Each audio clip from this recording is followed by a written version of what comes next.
Juiz intima ex-ministros Antônio Palocci e Nelson Jobim para depor contra o ex-presidente Lula na ação dos caças suecos. Procuradora-Geral da República pede que o Ministério Público de Portugal recorra da decisão que negou a extradição de Raul Schmitt. Ministério Público do Rio pede afastamento de PMs acusados de execução de jovem em Costa Barros. Justiça Eleitoral quer cadastramento biométrico de 35 milhões de brasileiros até a eleição municipal de 2020. Até 2022, o objetivo é ter os dados biométricos de todo brasileiro apto a votar. E um passeio pelo STF. Só no ano passado, o tribunal recebeu 12.500 visitantes.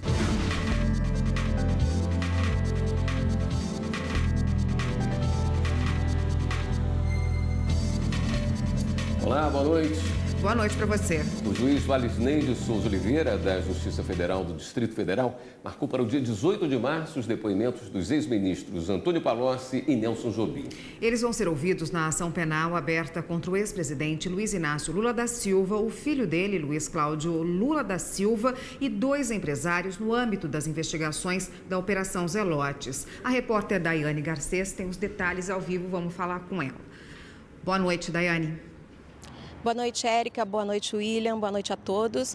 O juiz Valisney, ao marcar os depoimentos de Antônio Palocci e Nelson Jobim, 2 ex-ministros dos governos Lula e Dilma, ressaltou que o desembargador Neviton Guedes já havia adiado os depoimentos dos acusados. Isso porque, para que testemunhas que moram na Suécia, no Reino Unido e também na França pudessem ser ouvidas antes. O juiz disse também que a defesa de Luiz Inácio Lula da Silva teria pedido que o ex-presidente francês Nicolas Sarkozy fosse ouvido também por considerá-lo imprescindível nesse caso, mas não houve resposta. Diante disso, o juiz Valisney disse que não vê nenhum prejuízo no depoimento de outros réus de testemunhas aqui no Brasil, visto que a decisão do desembargador só impede interrogatórios de réus até o fim da coleta de informações no exterior. E só para lembrar, essa ação penal, ela trata de uma possível compra de aviões de caça suecos por parte do governo brasileiro e também de uma possível aprovação da medida provisória que concedeu incentivos fiscais a montadoras. Érica, William. Obrigado, Daiane. O Ministério Público do Estado do Rio de Janeiro pediu o afastamento de 4 policiais militares do 41º Batalhão de Irajá. Eles estariam envolvidos na operação que terminou com a morte de Lucas Albino, de 18 anos, em dezembro do ano passado, em Costa Barros, na zona norte do Rio. O laudo cadavérico apontou que Lucas foi atingido com 2 tiros, um no ombro esquerdo e outro na cabeça. De acordo com testemunhas, os acusados teriam colocado o rapaz na viatura sem nenhum ferimento na cabeça, o que reforça a versão de execução a caminho do hospital. O MP pede a suspensão dos policiais do porte de armas e que eles não possam falar com nenhuma testemunha enquanto o caso esteja sendo investigado. A Procuradora-Geral da República, Raquel Dodge, pediu ao Ministério Público de Portugal que avalie a possibilidade de interpor um recurso contra a decisão da Justiça Portuguesa que negou, em 15 de janeiro, o pedido de extradição de Raul Schmitt ao Brasil. Em ofício enviado à Procuradora-Geral da República, de Portugal, aliás, a Procuradora-Geral destaca a importância do caso para o combate à corrupção pelo Ministério Público Federal brasileiro e o impacto que a decisão final trará sobre as relações de cooperação internacional entre Brasil e Portugal. De acordo com o documento, após a última decisão do Tribunal Português, que negou o pedido do Brasil e do MP de Portugal, a PGR e a Advocacia Geral da União avaliam com o escritório português, que representa o Brasil na causa, se o Estado brasileiro pode apresentar um novo recurso para assegurar a extradição. Raul Schmitt é investigado há pelo menos 3 anos no Brasil e teve a prisão decretada em julho de 2016. A Justiça condenou um homem a 10 anos e 6 meses de prisão em regime fechado. Ele compartilhou milhares de vídeos e fotografias de pornografia infantil na internet. O Ministério Público Federal havia defendido a decisão que fixava a pena em 15 anos e 6 meses de reclusão. Para o MPF, a gravidade do delito e a disponibilização de um número elevado de arquivos de pornografia infantil justificariam a pena máxima prevista para o crime. De maio a novembro de 2016, o homem compartilhou 300 mil arquivos de conteúdo pedófilo e transmitiu mais de 1.400. Mas, de acordo com o colegiado do Tribunal Regional Federal da Terceira Região, a pena de 10 anos e 6 meses de reclusão é necessária e suficiente à prevenção e reprovação do delito. A Justiça entende que é abusivo excluir a cobertura de seguro em complicações de gravidez e tratamentos médicos. Quem contrata um seguro pessoal quer garantir a própria proteção ou dos beneficiários caso aconteça algum imprevisto. Esse tipo de seguro cobre morte e invalidez por acidente ou doença. A pessoa pode escolher o tipo de benefício que mais encaixa com o próprio perfil, como explica este advogado. Morte por qualquer causa envolve qualquer tipo de morte e invalidez por acidente ou doença. Então, invalidez você pode contratar só invalidez por acidente. E invalidez você pode contratar por acidente ou doença. Então, você segmenta o seu seguro. É possível contratar só por esse motivo ou só por esse motivo. Mas, em São Paulo, a Associação Nacional de Defesa da Cidadania e do Consumidor entrou na justiça contra a Assurante Seguradora, porque a empresa não cobria casos fortuitos decorrentes de acidentes pessoais. O Tribunal de Justiça de São Paulo considerou correta que complicações durante a gravidez, intoxicações alimentares, intercorrências consequentes da realização de exames, tratamentos clínicos ou cirúrgicos são eventos imprevisíveis, fortuitos e se inserem na modalidade acidente pessoal. A seguradora recorreu ao STJ, alegando que o TJ paulista julgou além do pedido, pois a ação movida pela associação era apenas em relação à morte e invalidez. A relatora, ministra Nancy Andrighi, concluiu que as cláusulas de exclusão inseridas no contrato prejudicam o consumidor e representam imposição de desvantagem exagerada, por confiscar justamente o conteúdo para o qual se dispõe ao pagamento do prêmio. Ainda que não esteja falando de morte e de invalidez, as cláusulas que entraram aqui no contrato estão prejudicando o contratante, porque ele contratou exatamente para ser coberto em caso de acidente. Aí ele sofre um acidente fortuito e o seguro está dizendo que não cobre aquele acidente lá, e cobre outro, mas aquele não. Não pode. É abusar da boa-fé do contratante.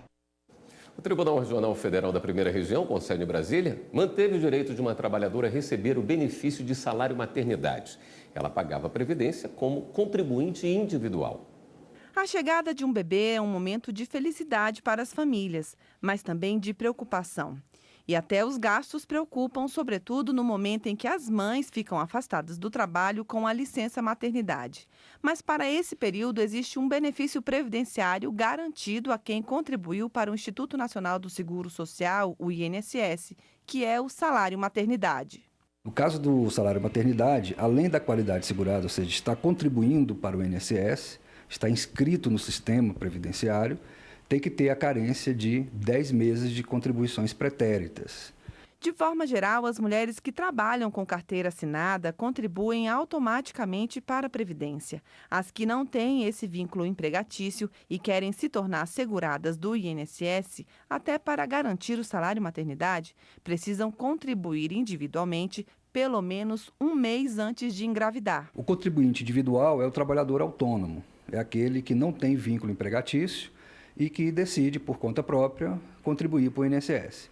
O facultativo são aqueles que não possuem nenhuma renda, como, por exemplo, o jovem de 16 anos, a dona de casa, que não tem nenhuma renda, mas, por decisão própria, decide também contribuir para o INSS para poder ter direito aos benefícios. Em recente decisão do TRF da Primeira Região, uma mulher que contribuía individualmente para o INSS teve o pedido de salário maternidade negado pelo Instituto, que entendeu que ela não tinha cumprido a carência de 10 contribuições. Ao analisar o processo, o relator, desembargador federal Carlos Augusto Pires Brandão, constatou que a autora já havia contribuído como autônoma em pelo menos 2 momentos para o INSS.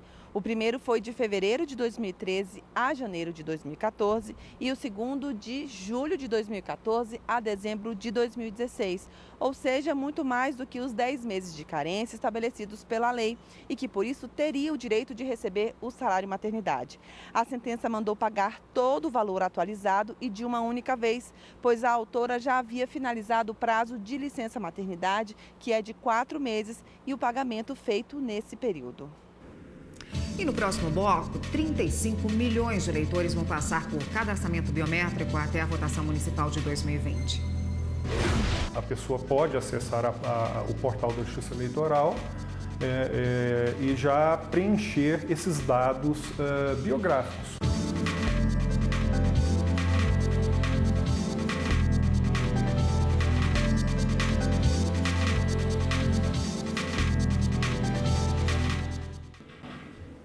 Os donos de 2 fazendas no estado do Pará vão ter que pagar R$200 mil de indenização por dano moral coletivo por descumprimento de normas trabalhistas de saúde e higiene. Os ministros do TST entenderam que os trabalhadores das fazendas eram submetidos a situação degradante análoga à escravidão. A denúncia foi feita por um dos empregados de uma das fazendas, localizadas às margens da rodovia Transamazônica, no interior do Pará.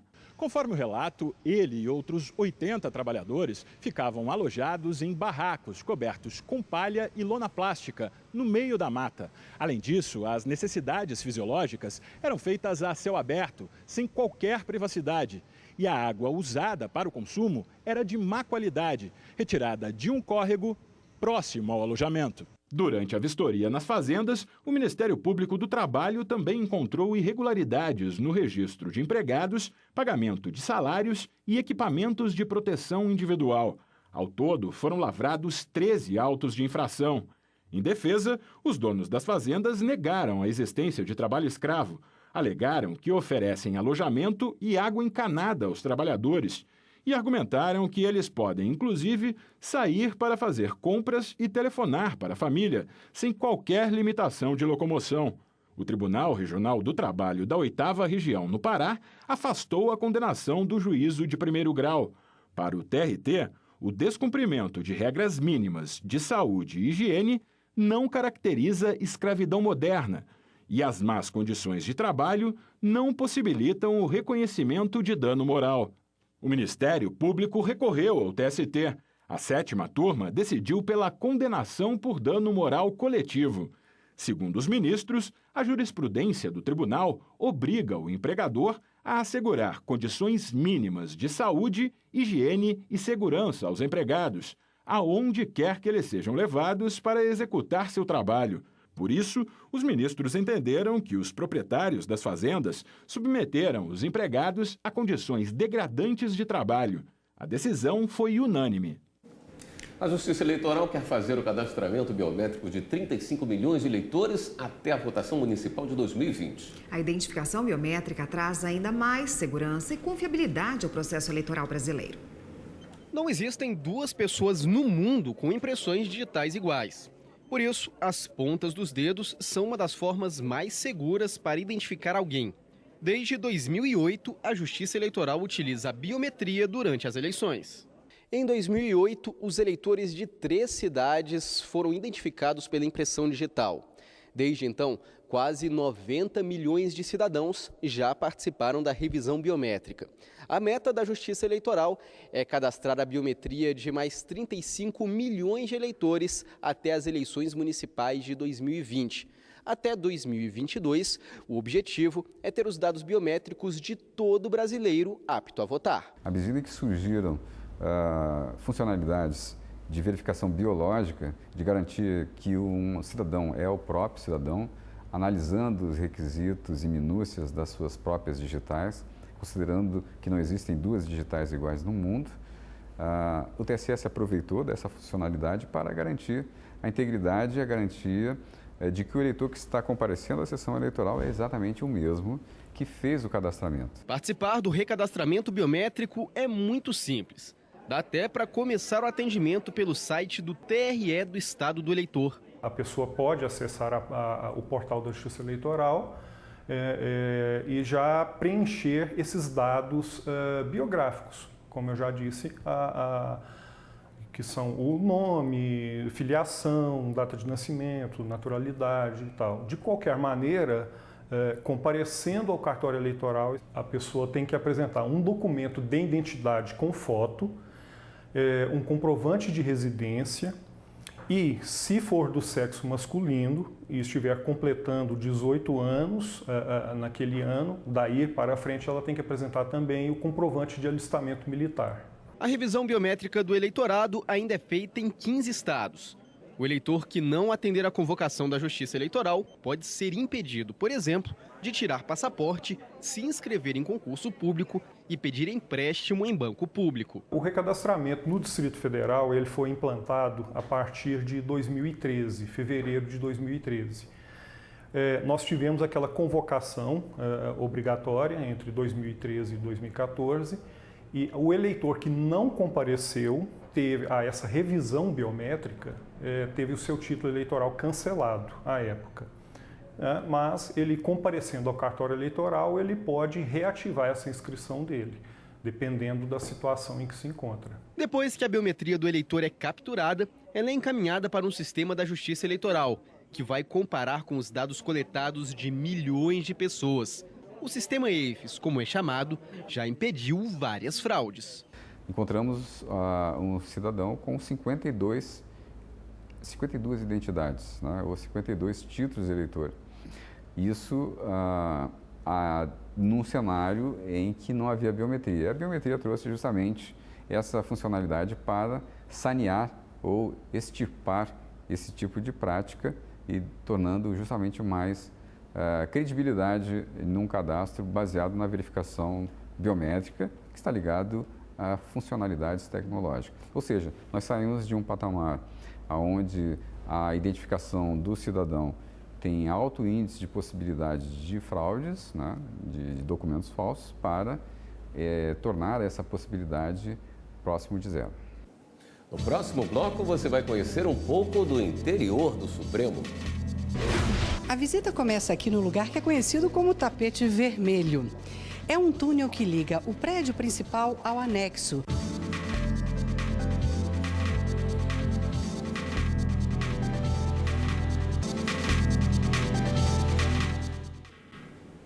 A Câmara dos Deputados recorreu ao Tribunal Regional Federal da Primeira Região, com sede em Brasília, de decisão que proibiu os presidentes da Câmara, Rodrigo Maia, e do Senado Federal, Eunício de Oliveira, de autorizarem qualquer pagamento a título de ajuda de custo para parlamentares eleitos e reeleitos. A decisão foi tomada depois de análise da ação popular contra o suposto ato lesivo ao patrimônio público e à moralidade administrativa. O recurso da Câmara dos Deputados será analisado pelo desembargador federal João Batista Moreira, membro da 6ª turma aqui do TRF1. A Câmara alega que cumpriu de forma integral a legislação e contesta a decisão da Justiça Federal de Minas Gerais. Na ação popular analisada pelo juiz federal Alexandre Alves, há o argumento de que em dezembro de 2017, o presidente da Câmara dos Deputados antecipou o pagamento de verba indenizatória de auxílio mudança para 505 deputados federais no valor de R$ 33.700, totalizando um débito de 17 milhões para os cofres públicos e que já existe uma previsão de novo pagamento desse benefício para o dia 31 de janeiro. Com isso, o benefício será pago em dobro para os parlamentares reeleitos, o que fere o princípio da moralidade e o princípio da economicidade administrativa. Ao analisar o caso, o magistrado explicou que o auxílio mudança é uma ajuda de custo para parlamentares em início e final de mandato. O objetivo é compensar as despesas com mudança e transporte desses candidatos eleitos. Assim, não há justificativa para que esse pagamento seja feito aos candidatos que mantiveram seu cargo por reeleição ou para aqueles que foram eleitos para outra casa legislativa, já que eles não tiveram nenhuma mudança de localidade. A decisão fixou uma multa de R$ 2.000 para cada pagamento efetuado de forma irregular. Vamos ficar por dentro das últimas notícias. É hora do Giro na Rede.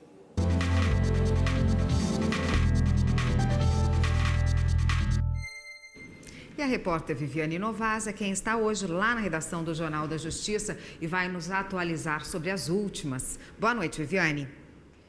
Boa noite, Érica, e boa noite a todos. Olha, a gente começa o giro com uma notícia de Goiás. Pela terceira vez, o Ministério Público do Estado denunciou o médium João de Deus por abusos sexuais durante atendimentos em Abadiânia. Desta vez, o médium também foi denunciado por posse ilegal de arma de fogo junto com a mulher e por corrupção de testemunhas junto com um dos filhos. Também há um novo pedido de prisão por abuso sexual. O Tribunal Regional Federal da 4ª Região negou o pedido de um novo interrogatório do ex-presidente Luiz Inácio Lula da Silva. A defesa buscava reverter a decisão da Justiça de Curitiba de não ouvir de novo o ex-presidente na ação penal sobre o terreno destinado ao Instituto Lula em São Paulo e um apartamento em São Bernardo do Campo. O Ministério Público do Estado do Rio denunciou um padre de Cabo Frio por estupro. Segundo a denúncia, o padre Antônio Paes Júnior teria abusado de 3 adolescentes dentro da igreja. A pena de estupro de vulnerável pode chegar a 15 anos de prisão. O presidente em exercício do STF, ministro Luiz Fux, encaminhou ao ministro Ricardo Lewandowski a ação que questiona a concessão automática de reajuste a juízes, desembargadores, promotores e procuradores de justiça do Rio Grande do Sul, depois da lei que reajustou o salário dos ministros do Supremo. Quem entrou com essa ação foi o governador do estado, Eduardo Leite. E o Supremo Tribunal Federal recebeu no ano passado a visita de nada menos do que 12.500 pessoas. O interesse pelo STF e os julgamentos levam muita gente a matar a curiosidade. Eu acompanhei uma dessas visitas. Vamos ver na reportagem. Não é dia de julgamento, mas todos os visitantes estão vestidos de acordo com o protocolo. Vamos acompanhar um grupo de estudantes de várias partes do país. Distrito Federal. Goiás. Pernambuco. Rio Grande do Sul. Espírito Santo. Bahia. Pará. Daniela é a nossa guia pelas salas e corredores do Supremo. A visita começa aqui no lugar que é conhecido como Tapete Vermelho. É um túnel que liga o prédio principal ao anexo. E aqui os visitantes podem conhecer todas as composições dos ministros do plenário de todas as épocas até hoje. Essa aqui é a nossa última composição plenária. Como alguns já repararam, ela está desatualizada, porque aqui nós temos a foto da ministra Carmen Lúcia na presidência. O mandato dela finalizou no começo de setembro do ano passado. Atualmente, o presidente da nossa casa é o ministro Dias Toffoli. É o corredor usado pelos ministros para chegar ao plenário. No saguão, os visitantes param para ver as fotos da exposição de Sebastião Salgado. No meio da turma, encontramos o casal Marcos e Camila, de Belo Horizonte. Eu sempre tive curiosidade de conhecer como os prédios são, como é a arquitetura, como funcionam, como é a estrutura administrativa. Então, esse tipo de visita sempre me interessou bastante. A gente resolveu fazer uma visita porque acho que todo mundo tem curiosidade de saber como funciona a Suprema Corte. Eu sou formada em Direito também, então uma curiosidade antiga. Nesta sala, móveis da biblioteca do jurista, diplomata e filósofo Pontes de Miranda. São réplicas de móveis da Catedral de Colônia, na Alemanha. E vamos para o Salão Nobre, lugar para receber reis, rainhas, presidentes, embaixadores, primeiros ministros. No ambiente, peças raras e antigas, como este grande vaso chinês e o gobelin, tapeçaria francesa. Passamos por vitrines com objetos pessoais de ministros, como os óculos de Cordeiro Guerra, a carteira funcional do ministro Ari Franco. No Salão dos Bustos, estadistas, juristas e ministros. Os visitantes tiram fotos na frente da escultura da deusa Temis, a deusa da justiça. Uma obra do escultor Alfredo Seschiatti. É arte para todo lado. O quadro gigantesco é do pintor Uragami. Retrata os bandeirantes que desbravaram o Brasil e o Planalto Central. E já estamos no plenário do Supremo, onde há os grandes julgamentos. Marcos Vinícius tira foto como se fosse um advogado na tribuna. Já me imaginando aqui defendendo alguma causa, né? Bem importante para o país. Mas vamos parar por aqui. Já deu para ter uma boa ideia dessa visita, né? Agora, com a palavra, o cidadão. Agora falta, na verdade, ver uma sessão, né? Esperar em uma quarta ou quinta-feira que a gente possa mas muito interessante mesmo. Eu gostei muito da visita. Eu achei que o STF tem uma parte cultural muito grande que eu não conhecia, tem muitas obras legais aqui. Então eu acabei gostando de conhecer, tinha muito mais do que eu esperava. Eu fiquei emocionada até, porque é muito interessante a gente ter contato com isso, né? A gente se sente mais próximo. Gostou dessa visita? Sim, porque é um prédio cheio de história. Assim, toda a história jurídica brasileira da principal corte do país é muito interessante.